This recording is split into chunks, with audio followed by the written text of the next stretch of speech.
Jesus.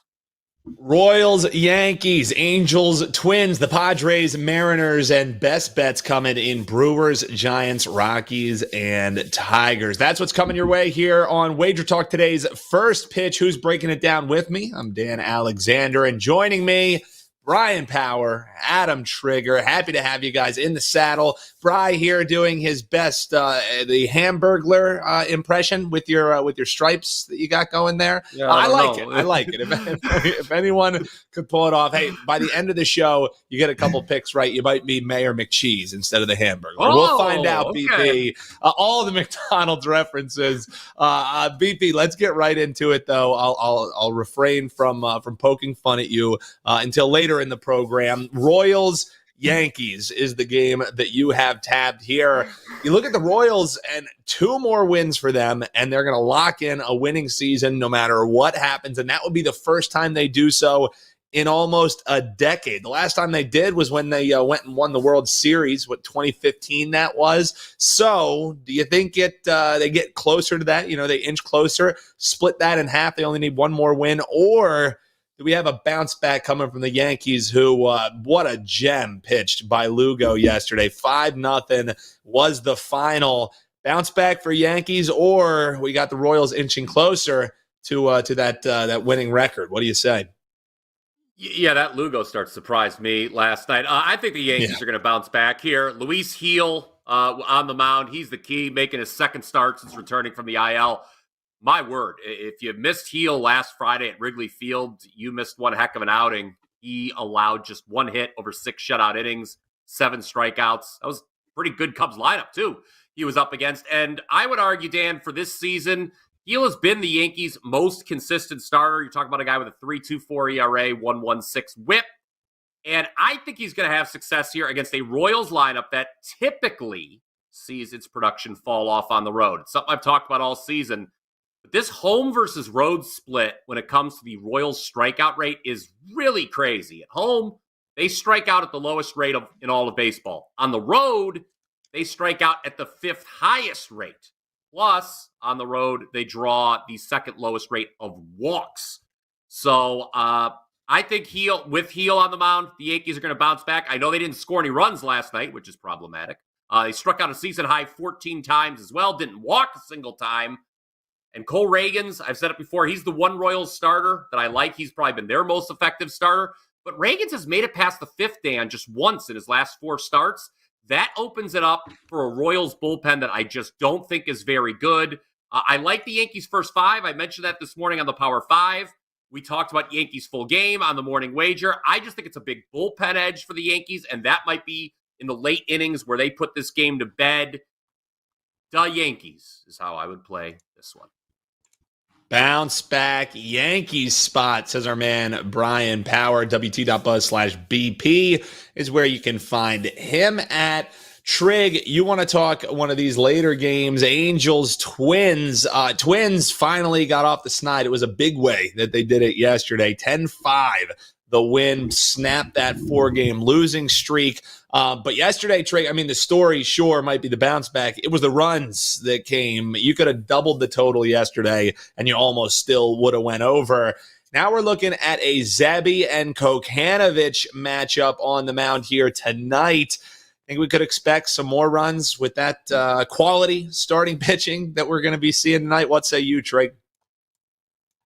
Yeah, the real story, Dan, is the rally sausage, which is back in the dugout, and instantly the Twins are scoring. 10 runs yesterday, which was more than double what they had in their previous 4 games. During that sort of losing streak, they had 4 runs in 4 games. It was a 4-game losing streak going into yesterday. So that's obviously encouraging as we talk about runs here. I do like the over 8.5 in this game. Even at a little bit of juice, minus 125, I still think that would be the right play if you're going to get involved with Angels Twins. You're going to get Royce Lewis back in the lineup. He got a needed day off. He's probably in the worst slump of his career right now. He even kind of went on record talking about how he's hasn't really faced this type of adversity before. But you like, guys kind of, get a day off and then come back from that. I think it's typically a good thing usually, and I think he's got a favorable matchup here, which I'll get to in a minute. We'll start with Zebby Matthews. He gets to start for the Twins. This is a guy I followed through the ranks this year. He started at single A. He's one of kind of many at this point. This is like the norm now in Major League Baseball. If you're a stud prospect and you pitch well at the lower levels, I mean, they're fast tracking you to the big leagues at this point. And especially on a team like the Twins, who's had pitchers drop like flies, right? Like they've got Festa in there as a rookie. Zebby Matthews is a rookie. Like they've had a couple of different rookie arms in their rotation this year. But the thing that I've kind of noticed with Matthews ever since he got to AAA, where he only made 4 starts before being called up, is his success at the lower levels of the minors was predicated on him just pounding the zone with strikes.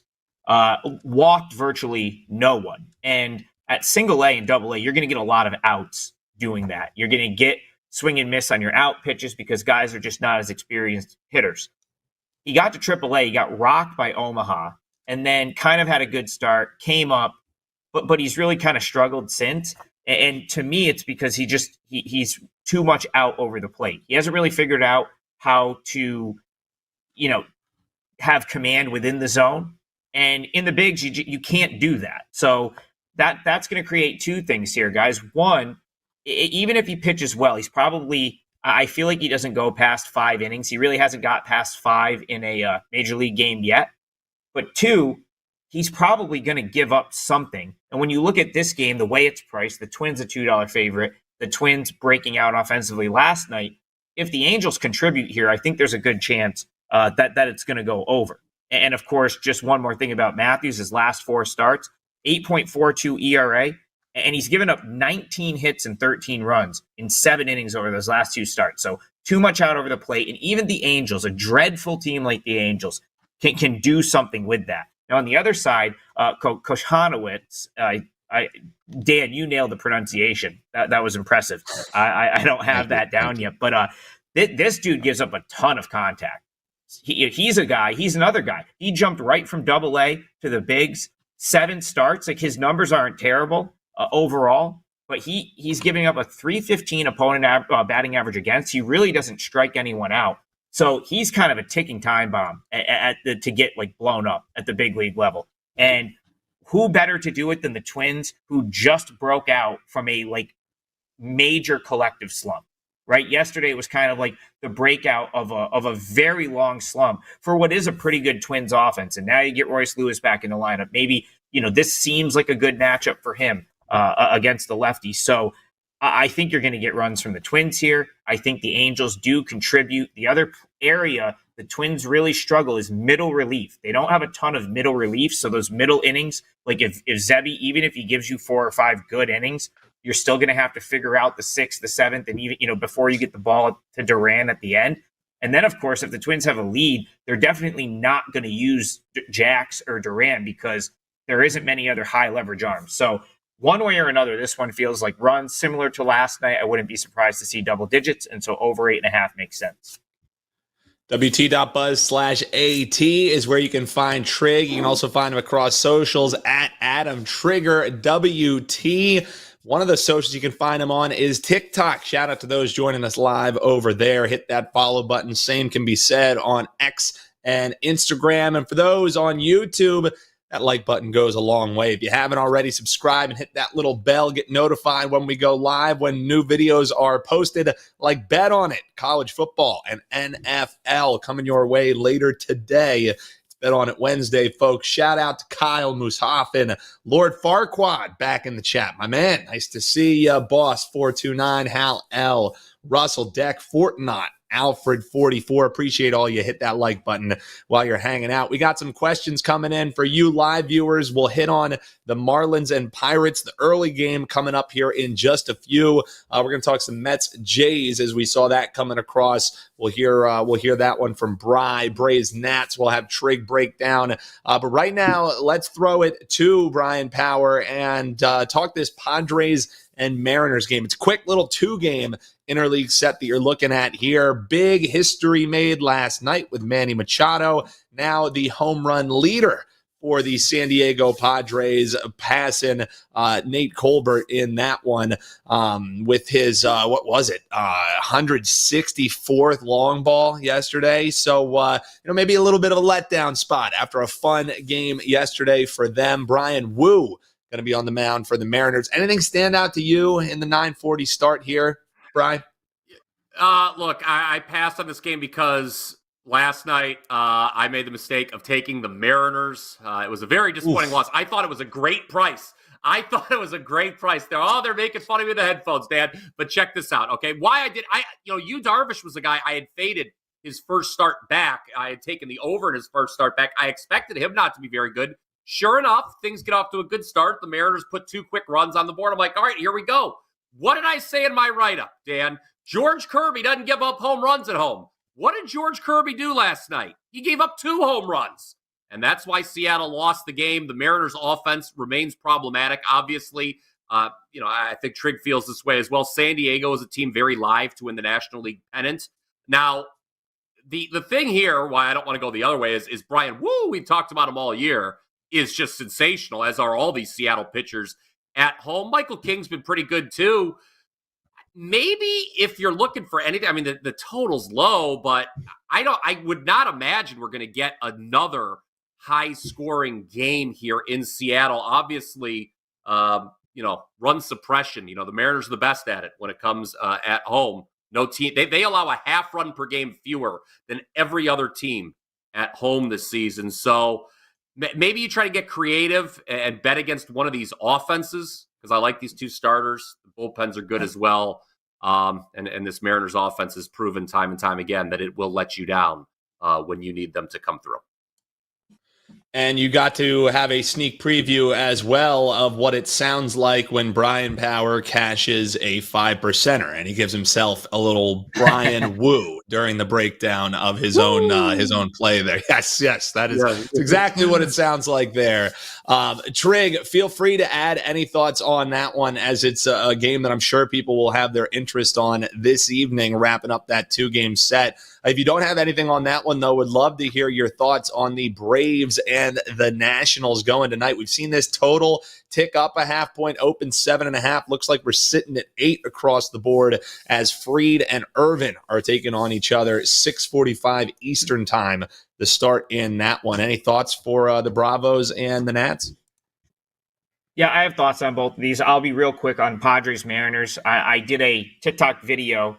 Someone asked about this game yesterday. And even though I knew to not bet the Mariners because I haven't really done it in months, I think they're an atrocious team. I leaned toward the Mariners last night, and of course they lost the game, which really is not unsurprising at all at this point. I'm not going to make that same mistake again. I like King, so if you absolutely forced me, I'd be on the Padres here. But it's not something I'm going to play because I'm not going to come back and then have the Mariners shove it in my face. So lean Padres, but again, it's a weird series because the Padres are such a superior team.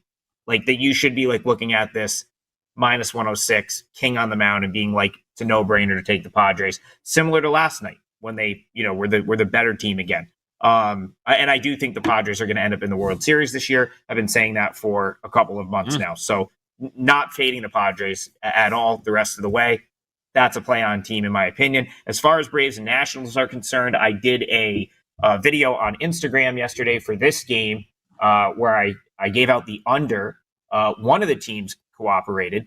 The Braves didn't give up a single run, but unfortunately, Mackenzie Gore gave up touchdowns, and it ended up being a 12-0 Braves win. I still think the Braves are extremely overrated, which is I could only bet against the Braves at this point.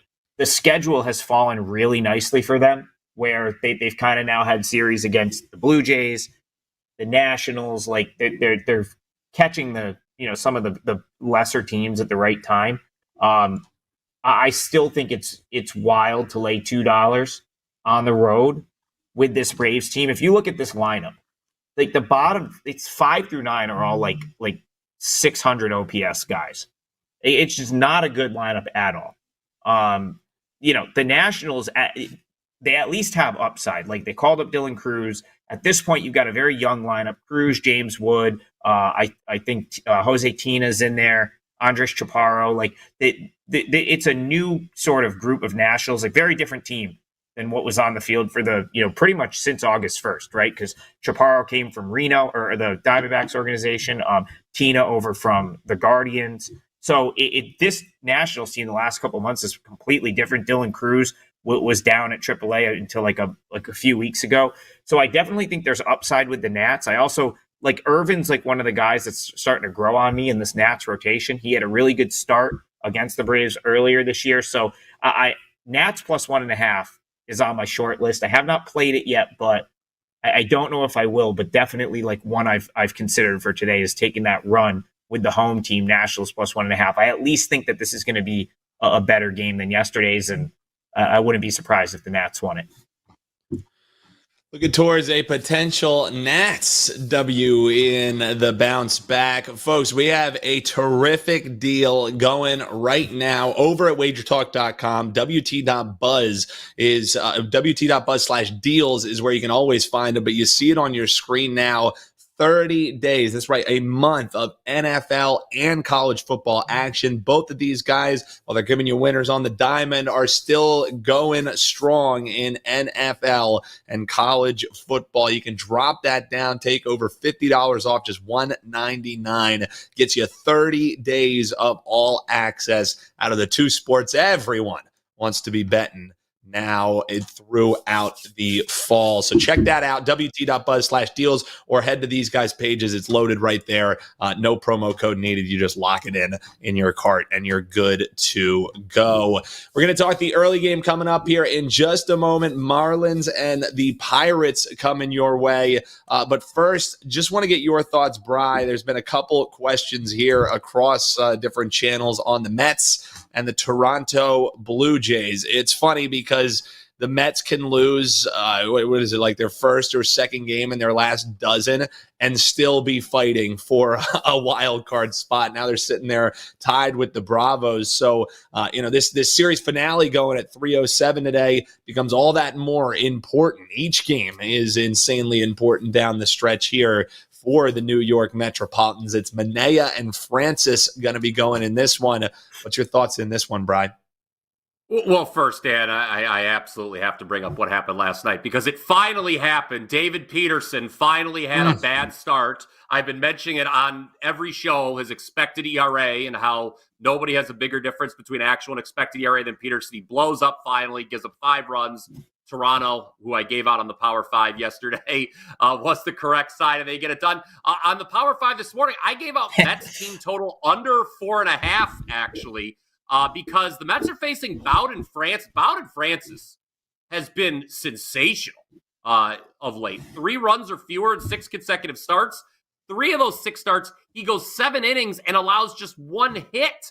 Now, the concern with betting the Mets team total under, I understand, is the Blue Jays bullpen is usually an adventure, but the Mets have only scored, 5 runs in the first 2 games of the series? They got a little lucky on Monday, winning. That game went extra innings. Getaway day? Maybe they're swinging a little more freely. I think runs are going to be scarce because Manaea's been great. Mark Zinno insults the man, his appearance all the time. We know that, but he's a great pitcher. And I just think runs are going to be scarce in this game. These are 2 greats. Manaea, when was the last time the Mets lost with Manaea on the mound? June? So runs are probably scarce, but Bowden Francis has been absolutely tremendous. And I don't think the road team's putting up many runs in this game. So I said Mets team total under 4.5. A little juicy, but I think it's worth it. Sure, a friend over on TikTok, M&M's, is loving that you're also thinking there might be runs at a premium in that one. He's looking towards the Nerfy in that Mets game, and he's also looking towards Francis going over his strikeout total. So kind of aligning with the way that Brian Power sees that game. Strong pitching, low run totals. music to MNM's ears. Appreciate you tuning on. Keep those comments coming. Hop below in the comments. Let us know what your best bets are tonight. The guys have theirs coming up. Rockies, Tigers, we'll talk. Everyone wants to know about that game for sure. And Brewers and Giants, that's coming up in best bets. But I have both you guys touch upon some of these early games for the live viewers. Trig, we'll start with you, and we'll get BP's thoughts on this one as well, as the Pirates are going for the sweep. Nobody told the Pirates their season is done, apparently. 12:35, this one going. Marlins taking on the Pirates in a marquee matchup. Both of these teams jockeying for position. I kid, of course. A lot of unknowns, though, at least on the side of the Marlins as far as the pitching is concerned in this one. Falter going to be going for the Pirates. What say you in this early game, Trig, starting off the action in just about an hour from now?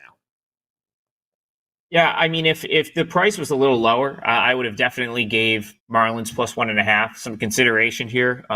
So they're going to start Jonathan Bermudez. He's been okay. Like, he was a guy that it was kind of on my radar a little bit during his time in AAA. I thought he was definitely above average for a AAA arm. They kind of came up, they brought him up and used him out of the bullpen. I believe this will be his first career start, so not major league debut, but his first career start in the big leagues today. The Pirates have probably seen very little of him. Some of them might have ran into him at the lower levels, but haven't seen him yet in the big leagues. And again, his stuff is good enough where this isn't a Pirates lineup that I think is unbeatable by any means. So just the unfamiliarity there, and the fact that I think Bermudez probably is a little undervalued based on what the number is now, tilts me toward the Marlins. The other thing is, like, Bailey Falter's a guy that I'm willing to play against.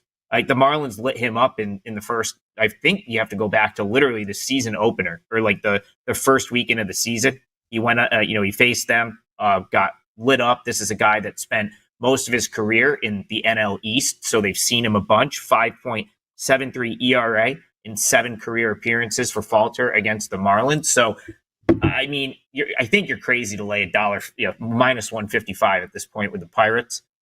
These two teams are closer, in my opinion, than maybe the standing suggests. So I'd go Marlins plus 1.5 here. If it came down about 20 cents, you'd probably see me add it. But at minus 140, it'll remain a lean.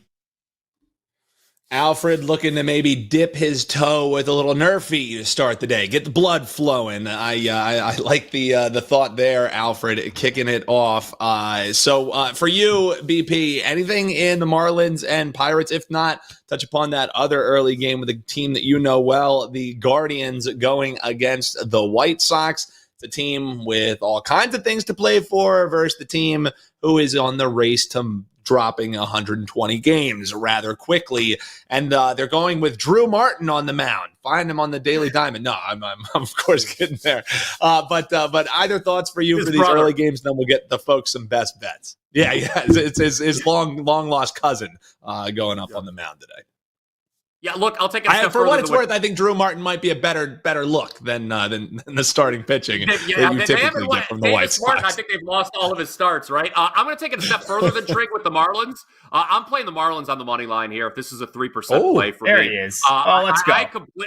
I completely agree with what you can't play the Pirates at this price, and I'm glad that Trig drummed up some support for the Miami side, because I had trouble doing that. But I got lots of reasons to fade the Pirates here. Okay. Number one, they've won 3 straight. Now, that seems like an odd reason to want to fade a team. They've only had 1 4-game win streak since they started the year 5-0. So I think it's a good time to step in and fade. And Trig talked about Falter. We have a fraud alert here, Bernie Madoff alert, Dan, because Falter is 3-0 over his last 7 starts. That is so misleading. He has gone over 5 innings just twice in that time, 5.52 ERA. He actually has a 6.85 ERA his last 5 starts. And since he doesn't go long, that's going to bring the Pirates' awful bullpen. It's been a bottom 5 bullpen all year. The Marlins cannot possibly go 0-7 against the Pirates this year, can they? So give me the nice plus price on Miami. As far as that Cleveland White Sox game, yes, the White Sox are on the precipice of history. They are going to lose the most games in a single season in the modern era. There's no way they're going 10-6 the rest of the season to avoid the expansion Mets record. I like the over in that game, believe it or not. The Guardians have put up 5 runs each of the first 2 games. I don't think we should worry about them scoring. It's Martin and that terrible White Sox bullpen. Obviously, the White Sox bullpen is where plus 1.5 and unders go to die. But Matthew Boyd for the Guardians, I don't know. His career numbers against the White Sox are bad, and that elite Guardians bullpen saw heavy usage yesterday, so we may not see some of their top guys. I think the White Sox will be able to put a few runs on the board. That's all we need from them. So over there. And by the way, the Pirates went with a bullpen game yesterday, so their bullpen's even more cooked than normal. So that's another reason to fade them. So bad bullpens, my theme of that segment, Dan. Double game breakdown of the bad bullpen special. I love it. That's Bryan Power, WT.buzz. The line's BP. moving as you talk, BP. I'm watching the screen.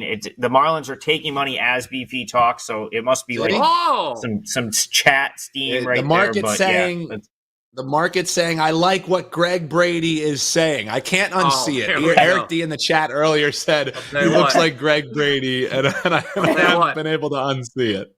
So Bryan Power is walking through.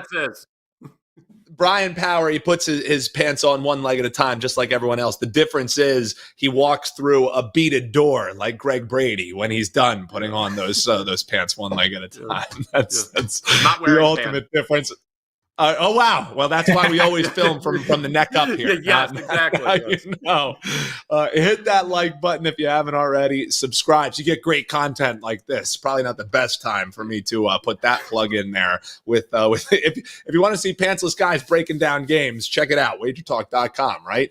All right, boys, let's get into best bets here for the folks. Trig, we'll start off with you. Remind people what you have locked and loaded over at your page. That terrific special getting both football leagues going on. I mean, CFL too, but who cares about CFL, NFL, and college football? Normally $249, just $199 you can grab. So tell folks about what they'll get with you on that deal, and let us know how to bet the marquee match of the day, the Rockies and the Tigers. Trig would be the one coming on here with the best bet in this game. But hey, if it cashes, who cares about the quality? What are we doing in that game, Trig? Yeah, so there's the football special, 30 days. I've already got college and NFL up. For the Wheatwood College, I'll be putting NFL up today. So that's that's for any handicapper, but definitely take a look at that. I do have a 4% play in Major League Baseball today, one on Monday with the Red Sox. Didn't play anything yesterday, so but I have one I love today. That's on my page right now. 4% best bet in Major League Baseball. Another one I've really considered. I've given you a couple on the show that have been close with. This is another one, and it'll depend on maybe like where the price ends up. But the Rockies are probably going to hang around tonight. I'm looking at Rockies plus 1.5 against the Tigers. So, man, the Tigers. I'm going to eat my words a little bit here. I thought that I was going to be totally right about season win total under, the fact that they were like completely out of it, and suddenly here come the Tigers. They are. They have the best record in Major League Baseball since August 11th. Their run differential in that time is the best in the league, plus 55. They're playing incredible ball right now to get back in the mix. They're just 3 games back of a wild card spot now. I believe 3 games back of the Twins. But at the same time, I still think this is the Tigers. I think they're just playing their best ball now. And I still think that this is a team that probably doesn't belong in the minus 190, minus 200 range very often. So, especially with Casey Mize on the mound.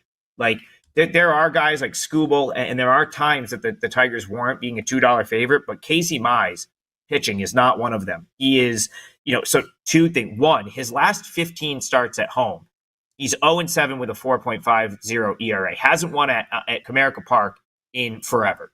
The second thing that is the more concerning thing to me is the fact that the velocity on his fastball has been down since coming off the IL. So he had a hamstring injury, missed about 2 months. This is going to be his 3rd start off the IL, and the fastball velo is down. So that's obviously a concern. The Rockies haven't hit anything lately, but you give him an average pitcher that doesn't have his tip-top velo on his fastball, even the Rockies can do some damage against that. Now, The Rockies yesterday got destroyed. The good part about that is the preferred bullpen arms are still down there. And you know, Dan, you're probably like, what preferred bullpen arms? It's the Rockies. But there are actually a couple of really stud relief pitchers down in this bullpen ever since August 1st. So you're looking at Luis Peralta. The dude has been completely unhittable.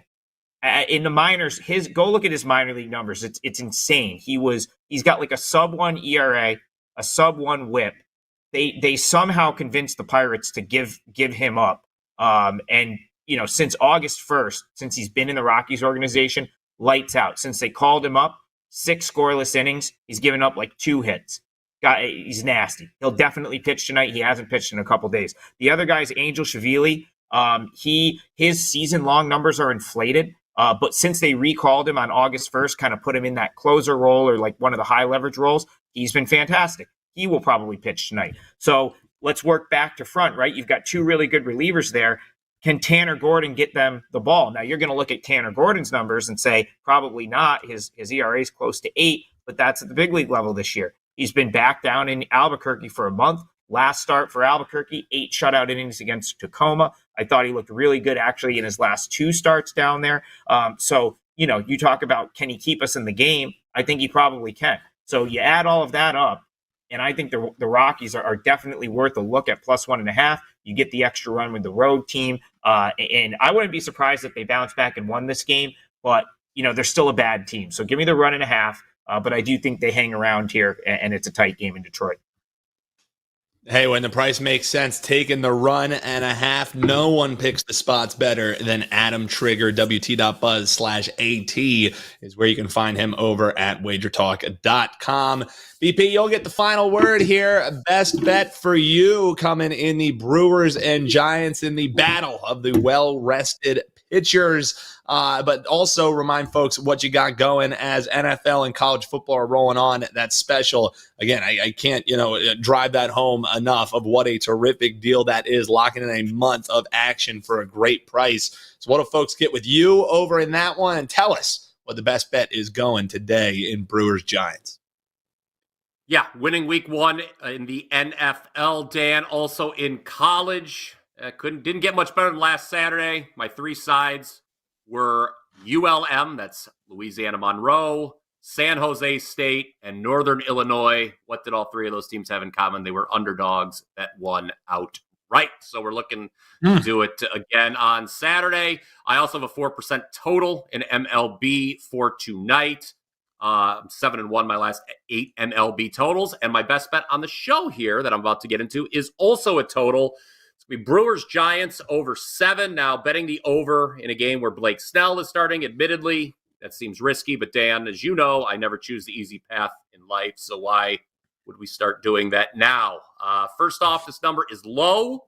I'm going to get back to Snell in a bit and why I think maybe you might see him give up some runs, or at least the Giants give up runs in general.